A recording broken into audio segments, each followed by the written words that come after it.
Trainer of the year, I mean, this is going to shock you. There are a lot of great trainers out there. The problem is we keep picking the same guys year after year after year. So I decided I'm going to go with a new guy. I went with Jose Chepo Reynoso. I think he deserves it. I think the man did a fabulous job with Canelo Alvarez in Guadalajara, Mexico. And I think about this. He took Canelo as a kid off the street. Basically, Canelo didn't know how to fight, and Chepo Reynoso took him to the point where now he's the middleweight champion of the world. He taught him everything he knew. Canelo never had another trainer. He's got Chepo and his son Eddie Reynoso. Chepo Reynoso is an amazing person. For years and years and years, he was a butcher. He said he gave it up because he likes boxing better, and became a boxing trainer, and he's done some job with Canelo. I mean, if you look at Canelo Alvarez, you say to yourself, where did that kid get those skills? He had to get them from somewhere, and he got them from Reynoso.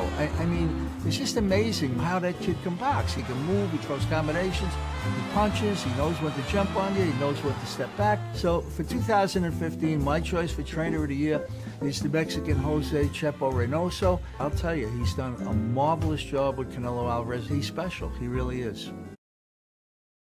After some long, hard thoughts, my fight of the year for 2015 was the incredible war at Turning Stone, New York. Lucas Matisse got a majority decision over Ruslan Provodnikov. It was just an incredible fight going back and forth and back and forth. But it's been all Matisse for the first couple of rounds. He looks very loose, very confident, very in command of the fight. Great right uppercut by Matisse. Provodnikov shrugs it off and comes back with a combination. Provodnikov got cut by a headbutt in the first round. He was pouring blood for 12 rounds, and yet he kept coming back. Matisse would hit Provodnikov. Provodnikov would come back and hit Matisse.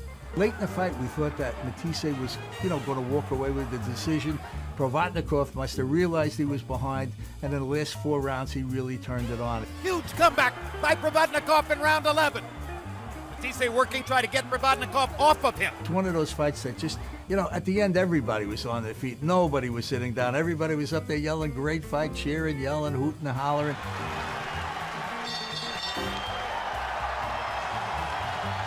Tremendous, tremendous fight. No knockdowns. They just battled it out for 12 rounds. The minute it was over, I was yelling, let's get the rematch. You just wanted to see more. Moments really got me in 2015, above any of the other moments in 2015. The first one, of course, many of you will agree with me, some of you won't, but I love that Teddy Atlas speech at the end of round 7 to Timothy Bradley in his fight against Brandon Rios, when he said, we're both firemen. Go out there and put out the fire. We are firemen. Got it, Coach. The heat doesn't bother us. We live in the heat. We train in the heat. Yeah, let's go. It got to Timothy Bradley. There's absolutely no doubt in my mind that Timothy Bradley was stimulated by the Teddy Atlas speech in the corner, and he went out there and he fought like heck and he stopped Brandon Rios. Teddy did an amazing job in the corner. The best corner work I've seen since Emmanuel Stewart, since Angelo Dundee, since all the great motivators of the past. 36 minutes of full concentration. All right? One round at a time. Go ahead. I'm so glad that he came back into boxing. I'm so glad that he came back training Timothy Bradley, because he got a fighter that listens to him, and I thought Teddy just did a marvelous job. I love that speech.